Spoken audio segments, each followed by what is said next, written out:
I'll try the best I can to restrain myself, knowing that I am before ordained church ministers. You know, this question that you asked me about the deep state, what is sometimes not frustrating but amusing about the way we live in our country, the way we play politics, is the incredible level of hypocrisy to which we go and the level of pettiness that we sometimes get to.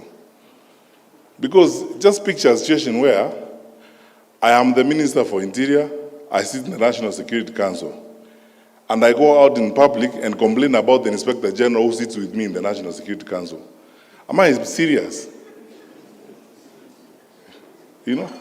This phrase about there being the deep state, first of all, understand the origin of this. This is language that began mainly from the communist socialist direction that created an impression that the state operated at two levels.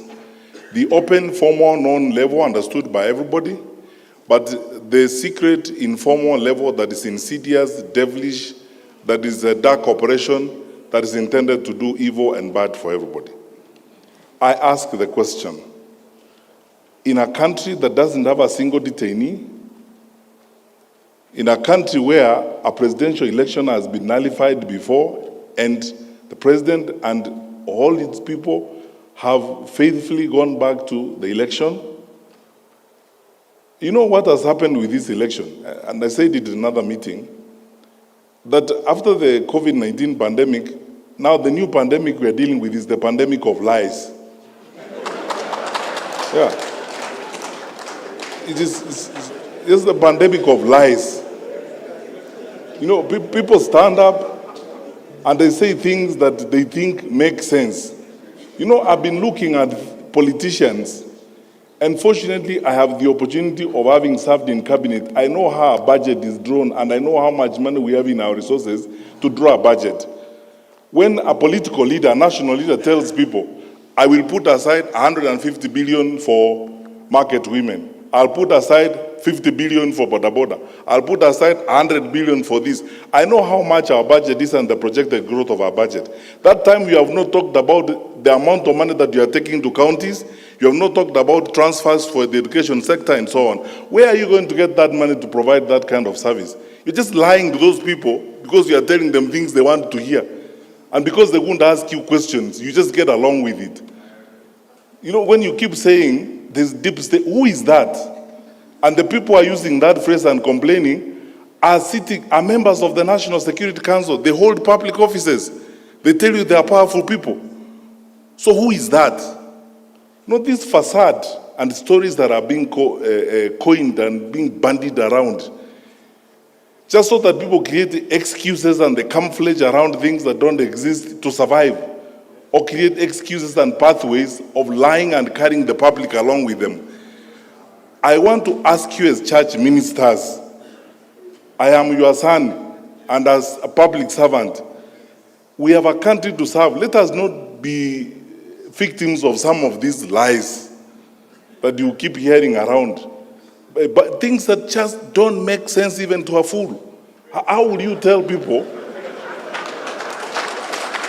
Yeah. How would you stand up? I'm asking you. How, Bishop, how would you stand up in public and tell me, who is that? And then you don't even have the courage enough to take a decision and say, okay, because I don't agree with the Attorney General and all these people, me, I'm not going to be party to you. In the morning, you speak like government. In the afternoon, you speak like opposition. You see, the question, let's be honest. You see, the total annihilation of common sense and betrayal of common sense in the political practice in this country is shocking. When you tell people about there being who is that? What is that deep state? The Inspector General who seated here? We have passed a constitution that requires us, it's in black and white. You know, even me, if I have to give directions to the Inspector General, the law requires that I put it in writing. And since I became Minister for Interior, I told the nation the other day, I've written 2 such letters, one to Boynet and one to him, to provide policy guidance. And even before I send it, I ask the Attorney General, does it pass muster? The Attorney General says, under the law, you can't do this. So, stop here, let us proceed. Now, how can you turn around in a country of the amount of freedom that we have? Nairobi, for your record, Bishop, Nairobi houses the largest number of foreign correspondents and media houses on this continent. I've challenged people, if you don't think there's freedom in Nairobi, go and report from Addis. Yeah. With all this freedom we have, in a country where the president is insulted liberally by everybody, by opposition politicians, how will you tell me that there exists a covert, dark op element of government that is intended to do certain things? When did you last face and scrutinize and excoriate the Minister for Security? I am here to answer questions. Which is this dark side that exists? Where is it? Don't be drawn. I'm telling you, don't be drawn to some of this. You see, we are unfortunate that we have a brand of leaders. I told you earlier that the narrative we need to be discussing about the future of our country is how we handle corruption and how we create an integrity system of managing our country so that the resources God has given us can benefit our children and our children's children.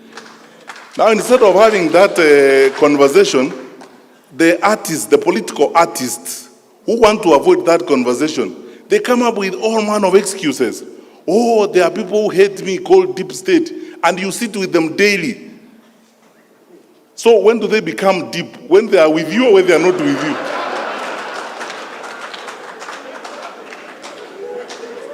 So, look,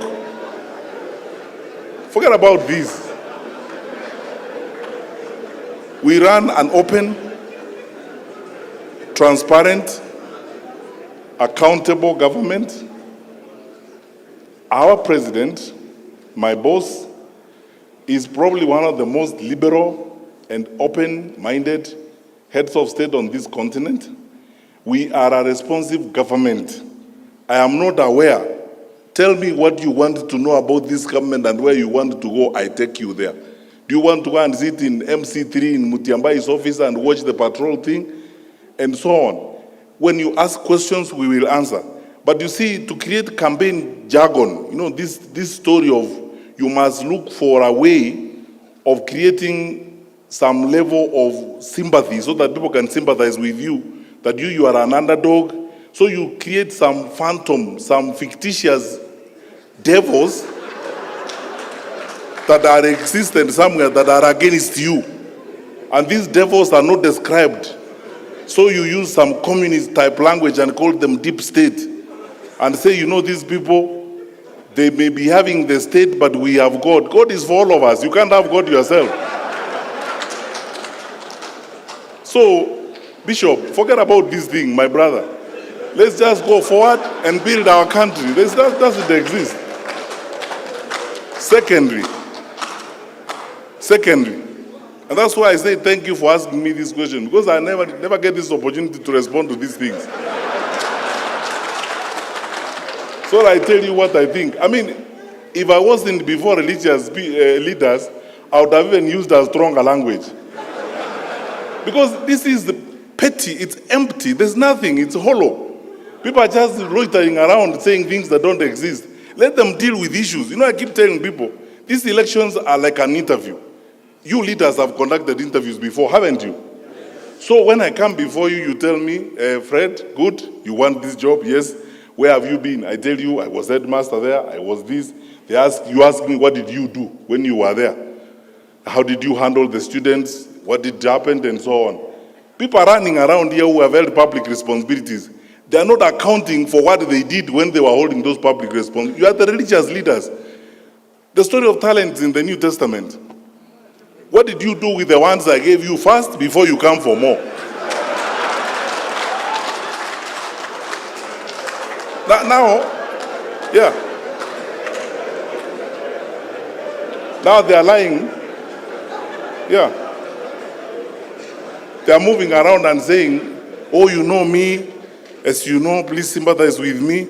There is a certain dark group of people called Deep State who hate me. They don't like me. They don't want me to be a leader. They plot evil against me. You drive public money in that state. You eat food bought by that public state that you are condemning. You live in a house of that state.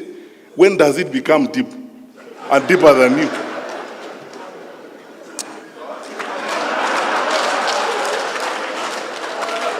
Forget about these jokes. Finally, you asked me, so I'm just responding to your question. You asked me, how are we okay if the president is involved? You know, sometimes I don't know whether to laugh or cry. Where do we live? We have to choose what we want. Do we want democracy or autocracy? We say, okay, we are a democratic institution. When did the president lose his democratic right? So that he's supposed to keep quiet because you are president, see no evil, hear no evil, say nothing. You are president. When you try to say, we tell you, no, you are president, keep quiet. So, don't say anything. And you are not supposed to associate with anybody, you are not supposed to tell anybody. I have not heard my boss, our president, anywhere in this country, both in private and in public, telling anybody, this is a presidential decree, you must go this way. I've never heard him say such things. The president speaks like the leader of our people, like we expect all leaders to speak. In my view, this is what I think I would like would happen to our country. And you have the democratic right to agree or disagree with him. And nothing will happen to you by the way you disagree with him. And nothing will happen with you if you agree with him. That's the country we are building. You saw President Obama, before he left office, on the campaign trail for the Democratic Party candidate. Did that happen or it did not happen? That is supposed to be the icon of democracy in the world. I mean, you have seen presidents who are leaving office on the campaign trail for their successors and so on. The president is expressing his view. To gag the president and say now, you see, sometimes I wonder, one group of society is saying, our president is our leader, he should therefore guide us. Then he wakes up in the morning, he says, okay, good people, me, I think this is the way we should go. Another group comes and says, no, shut up, you are president, don't talk to us. It doesn't work like that. Allow me please to use this phrase, let's not be pretentious. Let's be honest to each other. And let us not sacrifice common sense on issues like this. Everybody can express themselves. We are in a free society. Sasa tujenge nchi yetu jamani. Na tushirikiane. Rais wetu means well. When he says, he doesn't tell us, oh, from today I have decreed. I've never heard him say that. Yeah, anasema mimi kwa maoni yangu vile naona, this is how it's. And you know, by the way, if he never gave any maoni, we'll also wonder, this one, he doesn't have a view about how we should go. And then now he's carrying the burden of leadership. As a leader, I have led you for 10 years now. I thank God for the opportunity. I've made my contribution. This is where I think I've moved the country to. And in my view, this is how I suggest we proceed.